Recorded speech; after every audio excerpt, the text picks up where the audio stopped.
እየተጨነኩ ነው ስለዚህ ልሂድ ብለሽ ከምትይ እነሱ እየመጡ እየረበሹኝ ነው ብለሽ ብትይን እኛ ያንን አህል ጊዜ ምን ቢረጅም ጉዞም አይጓዙም ነበር ገና እንደተሰማሽ ይሄንን ሁሉ አብሰልስለሽ ውስጥሽ ተጎቶ ውሳኔ ላይ ከምትደርሺ ማለት ነው አስቀድመሽ ብትነግሪኝ ሁሉም ነገር እንትን ይላል አሁንም ቢሆን እኛ አንቺ ሰማሻል ይያልን እንጂ ማንንም ቢሆን ድርሽ አይልም ከዚህ በኋላ በቃ ስለዚህ ሄዳለሁ ምትያትን አማርኛሽን አቁም እኔ በዚህ ጉዳይ አልስማማም እሺ አይ እኔ ተናግሬያለሁ እኮ ብዙ ጊዜ በቃ እንደዚህ እንዳታረጉ ብዬ ምናምን ተናግሬያለሁ ግን የሚሰሙ ፍጥረት ቢሆኑ ኖሮ ያቆሙ ነበር አንዴ በመልሳቀ ማለት የሆነ ሳትፈልጉ የሚያስቃችሁ ነገሮች የሉም ቤተሰቦቼና እኔ ሳልፈልግ ይሄ ሰሞን በጣም ብዙ ሰዎች እያሳቁኝ ነውና ቴንክ ዩ ሶ ማች ለማንኛውም ማለት ነው ሩታ ማለት ነው ይህ ነው የምትሄጂው ህፃን ልጅ ይዘሽ በዛ ላይ ገና 45 ቀን ያልሞላው ልጅ ይዘሽ የት ነው የምትሄጂው አዲስ አበባ የምትሄጂው አይችልም እኮ ልጁ ሐኪሞችም አይፈቅዱም እና በዛ ሐኪሞቹ ራሱ ብዙ በዚህ ላይ ብዙ በሽታዎች አሉ እየተባለ ወዲህ ልትመጪ ነው ወዲህ ልትሄጂ ነው ሲቀጥል ደግሞ እናንተ ትልቅ ሰዎች ቤት እንዴት ብሎ ነው እነሱ አትግቡብኝ ካላችሁ እንዴት ብሎ ነው እነሱ ሊገቡ የሚችሉት ወፍ በእንደዚህ አይነት ነገር አንስማማም አልስማማም እኔ ማለት ነው በመቀጠል ደግሞ አቋም ይጠይቃል ምሳሌ አሁን አንቺ አብርሃም ወይም ደግሞ የልጅሽ አባት እኔ ዛንጂ ለሩታ ነው የምታደርሱልኝ የምፈልገው እንደዛ እያለ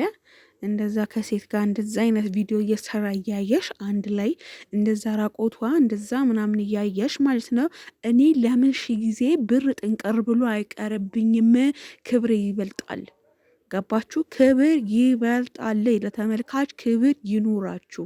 ለትውልዱ ምንድነው የምታስተላልፉት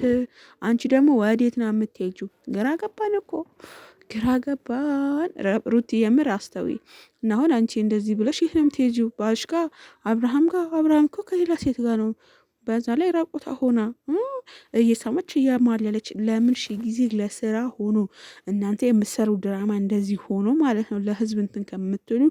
ጊዜ በአፍንጫ ይውጣ የምሬን ነው አሁን ዛሬና ከትላንትና ወዲያ የተለቀቀ ቪዲዮ ሲታይ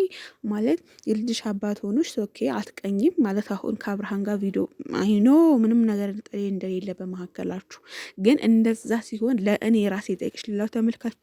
ታዩና እኔ ልጠይቅሽና ምንም አትቀኝም ወይስ ደግሞ የመቅናት ስሜት የለብሽም ወይስ ፍቅር የለብሽም ወይስ ጀስት የልጅሽ አባት ብቻ ነው ይሄን እስኪ እንድታደርሱልኝ ስለምፈልግ ነው ከምር ቅሌት ነው ይሄ ለኔ በጣም ማለት ህሊና ላላት ሴት ወይም ደግሞ እንዳንድ ልጅ እናት ወይም ደግሞ የልጅሽ አባት ለምን እህትሽ አትሆንም ሩታ የምሬ ነው ማለት ነገ ምን አይነት ቪዲዮ ነው ይዘሽ ለምትመጪው አይኖ ለኔ ምንም ነገር ታስረዱኝ አይጠበቅባችሁም ግን ለናንተ ጥያቄ መጠየቅ ስለፈለኩ ነው ገባችሁ ስለፈለኩኝ ነው ግን ደግሞ ምን አይነት እንትን ነው የምትሉት ማለት ምን መመቻ መዛጋ መጃጃል መቀፍ ምናምን እሷ ባቀፈበት አንቺን ሊያቅፍና አብራማውን እስኪ ቤተሰብ የኔ ጥያቄ ነው እንግዲህ ቅር እንዲላችሁ አልፈልግም ጥያቄ እንዲመለስልኝ ነው ፈልገው ምክንያቱም እሷም እንትን እንዳትይ እና ጥያቄያችን ለተለይ ለኔ መልሽልኝ ስለምፈልግ ነው በነገራችን ላይ ማለት ሲሆን ኦኬ ግን እንዴት ብሎ በኢየሱስ ስም በጣም የሚዘጉት በተለይ በአሁኑ ሰዓት ማለት ነው እኔ አብርሽ በጣም ነው የምወደው ወንድሜ ነው ግን ደግሞ በዚህ ላይ ሳይ የተወሰነ ክብር የሆነ ክብር የሚባል ነገር አለ ክብር ገባሽ ክብር የሚባል ነገር አለ